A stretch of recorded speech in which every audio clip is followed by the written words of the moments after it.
Welcome back to Educator.com's English Grammar course. This lesson is on modifiers and their placement. Let's get started.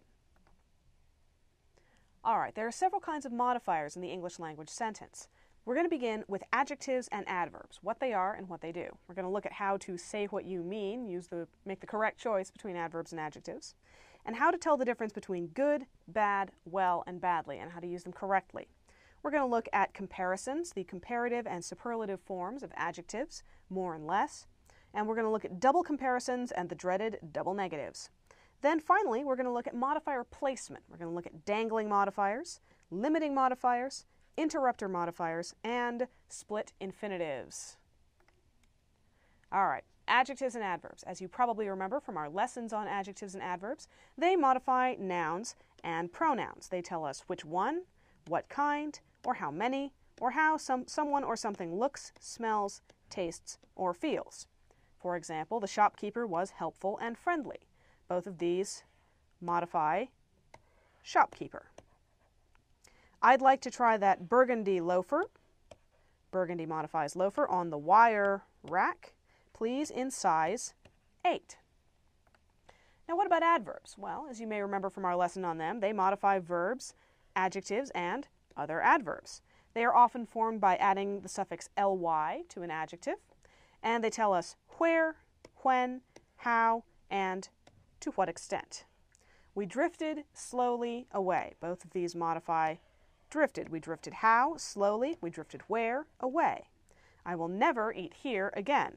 All of these things modify eat. How will I eat? Never. Where will I eat? Here. When will I eat? Again. All right, say what you mean. Using adjectives and adverbs properly isn't just a matter of being grammatically correct. This isn't just about being proper, it's about being clear. Using one of them instead of the other can drastically change your meaning. For example, Ilka found the test easy. Ilka found the test easily. Now your problem here is the verb found. It can be an action verb, I look for something and I find it. It can also be a linking verb, indicating someone's opinion of something or the perception of it. So, if Ilka found the test easy, well then it's a linking verb and the test was simple. If Ilka found the test easily, found is an action verb and she located it without having any difficulty. So, your choice of words determines your meaning.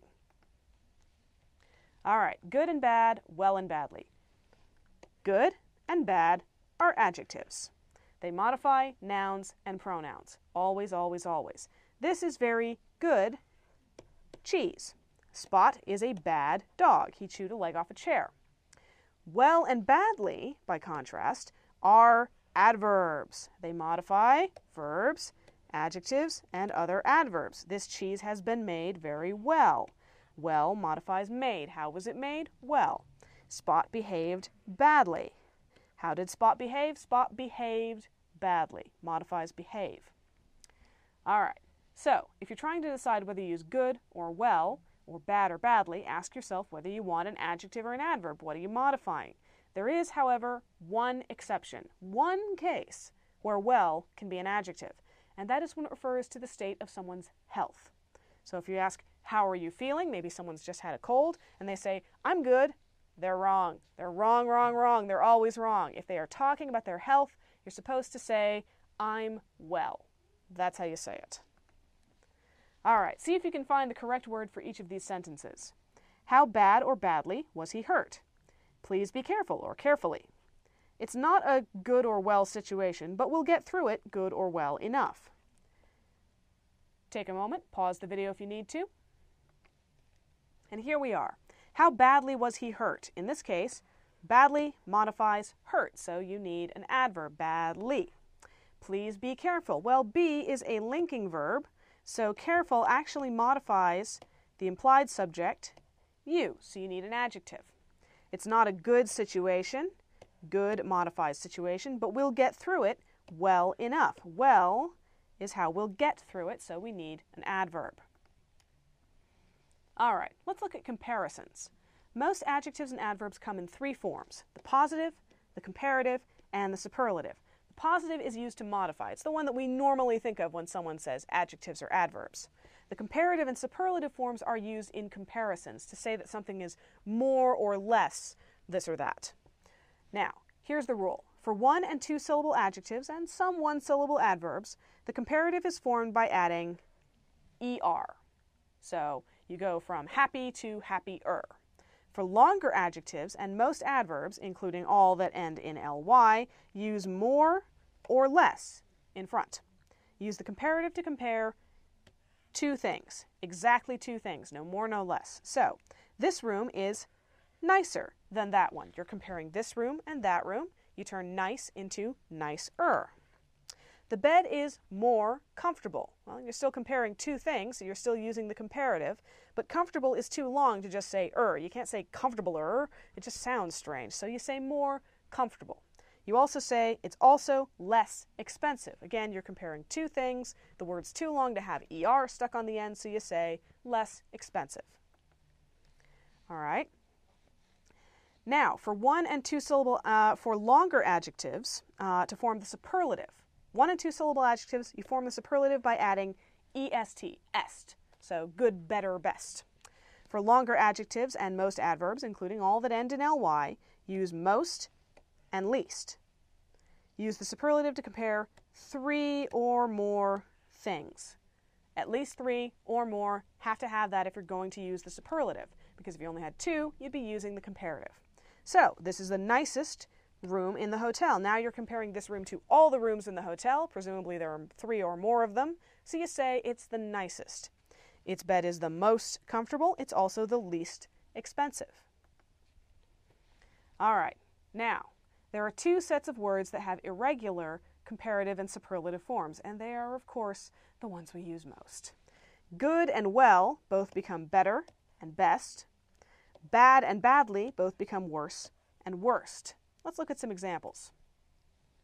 See if you can find the comparative and superlative forms of each of these three words. Scary, beloved, and surprisingly.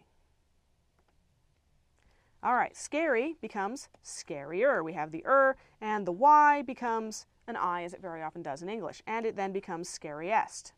Beloved, well, beloved is too long to become beloveder, so it becomes more beloved and most beloved. And surprisingly is too long to be surprisingly-er, and it also ends in ly, so it's more surprisingly and most surprisingly. All right, double comparisons and double negatives. The comparative and superlative take only one form, either the suffix and est, or more and less, most and least on the beginning. You cannot use the two forms together. It is wrong to say, this is the most fanciest hotel room I've ever seen. Wrong, wrong, wrong. You have to say, this is the fanciest. That tells you everything you need to know. Most is just pointless. You can say it's the fanciest or the most elaborate if you really want to use most and get yourself a longer adjective. Okay, similarly, you only use one negative to express a negative meaning.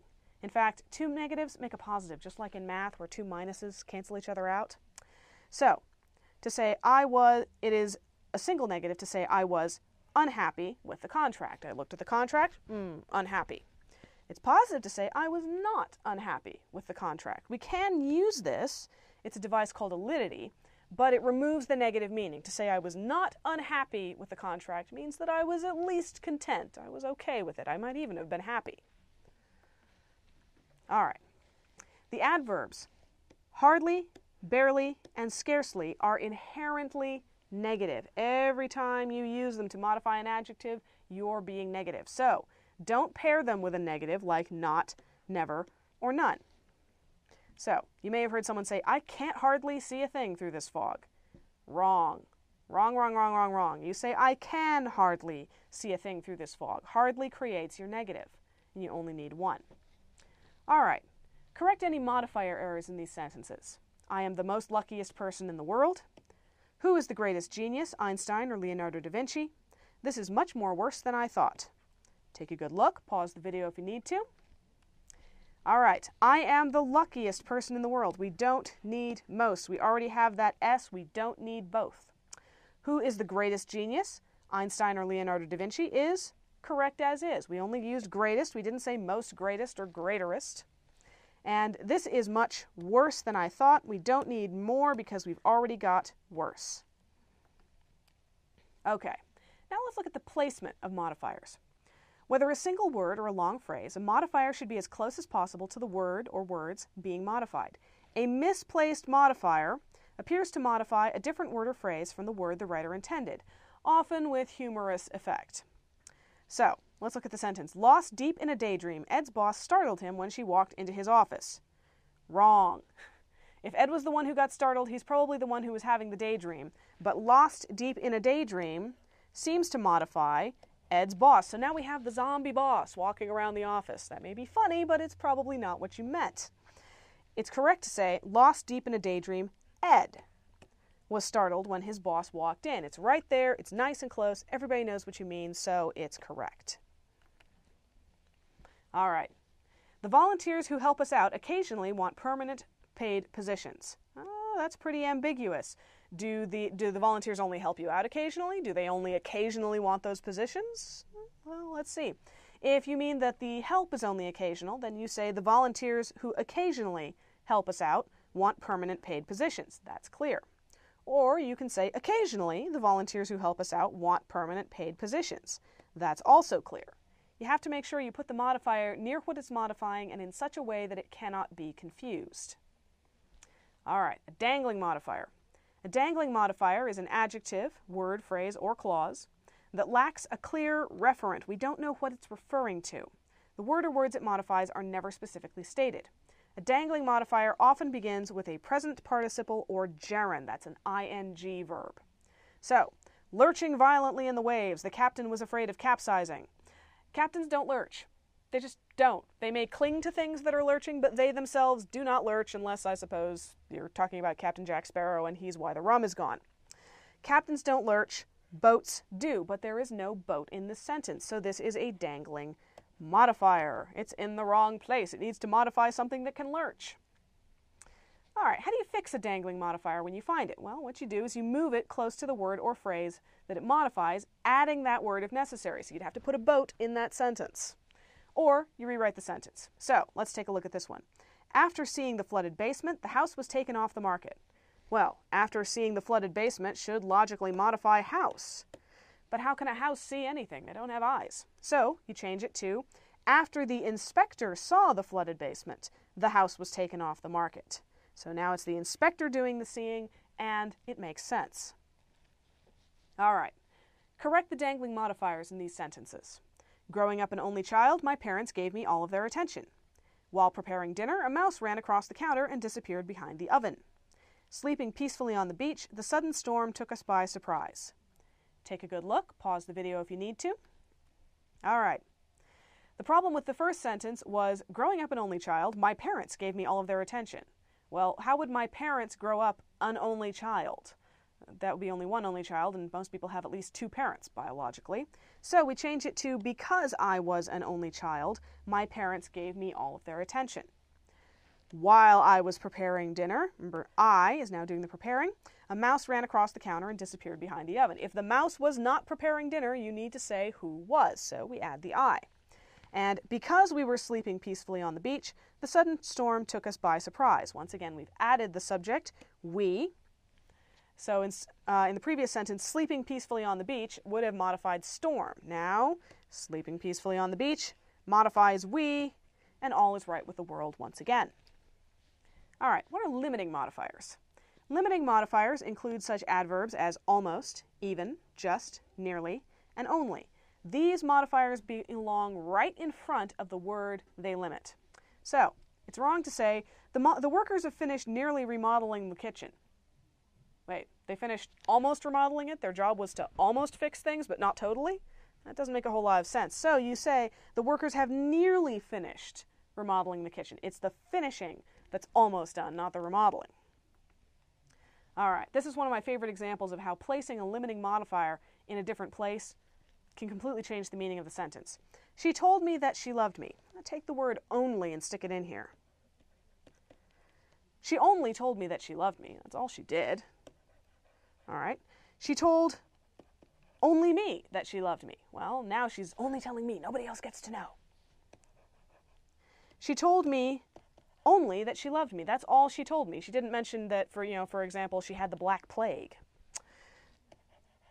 She told me that only she loved me. No one else loves you, only I do. She told me that she only loved me. It's not like she liked me or anything. She only loved me.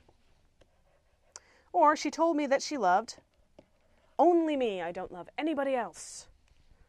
Also very dramatic, but depending on where only goes in the sentence, you have a completely different statement. So be very careful where you put your limiting modifiers. All right, interrupting modifiers. What are those? Interrupting modifiers come between the subject and the verb. Avoid putting lengthy modifiers between subjects and verbs or between helping and main verbs. And don't put any adverbs between verbs and their objects. Never, ever, ever. So, Captain Jones, after 14 years at sea, finally returned home. Well, we took this whole detour in the sentence between Captain Jones and returned home. We didn't really need to do that. It slowed things down. People tend to get confused. So we change it to, after 14 years at sea, Captain Jones finally returned home. Finally is a nice short modifier, so it can stay. All right. However, while we're on the subject of interrupting modifiers, who, that, and which clauses, if not excessively long, are acceptable between subject and verb because they very often add extra details about the subject. So, it is acceptable to say, my son, who is obsessed with trains, hopes to be an engineer. Not too long, and it adds information about the son. It's too long to say, my son, who has been obsessed with trains since he was 2, hopes to be an engineer. That is generally a pretty good guide. If you have to take another breath in the middle of the sentence, you've probably crammed too much stuff in there. So, you can correct that to, obsessed with trains since he was 2, my son hopes to be an engineer. We've got my son hopes to be an engineer in one chunk that you can say in one breath. All right, split infinitives. Gene Roddenberry has much to answer for. Technically, you shouldn't put anything between the to and the verb in an infinitive. So that bit at the beginning of Star Trek where he says that our mission is to boldly go where no one has gone before, no, it really should be to go boldly or boldly to go. Unfortunately, that sounded kind of weird, so Gene Roddenberry stuck the adverb in the middle of the infinitive, and now the rule in English is, if it doesn't sound too weird, stick it in the middle. If it does sound weird, take it out. So, I would like to actually to hear the rest of the story, so please be quiet. That just sounds kind of weird. So we put actually in the wrong place just so we could keep to hear together. So, go with your ear, go with what sounds right. I would like to actually hear the rest of the story, so please be quiet. Now it sounds a little better. All right, let's do some practice. Correct any modifier errors that you can find in the following sentences. Be sure to thoroughly chew your food before you swallow it. Are you ready yet? Already, it's time to go. Renee Yeager, author of several self-help books and creator of a series of children's workbooks, will be the keynote speaker at the conference. Oh, that breath should have told you something. Take a good look. Pause the video if you need to. All right. Be sure to chew your food thoroughly before you swallow it. This one is a little bit of a judgment call, but you really do want to keep to chew your food together in one block because it's one activity. So you put thoroughly on the end. It's a bit clearer, doesn't break up the rhythm as much. Are you ready yet? It's already time to go. You can stick already as close as possible to what it actually modifies. It's like only, remember those. All right. The author of several self-help books and creator of a series of children's workbooks. That was long, wasn't it? So, when you have a sentence that requires multiple breaths, you want to make sure that you have the subject and the verb in the same breath. So we've moved that whole clause in there to the beginning of the sentence so it can have its own little space, and then you take a breath, and then you say the subject and verb. The author of several self-help books and creator of a series of children's workbooks, Renee Yeager will be the keynote speaker at the conference. Now it makes sense, it's a little bit smoother, and you don't have an asthma attack in the middle of reading your own writing. That's all for this lesson. Thank you for watching, educator.com.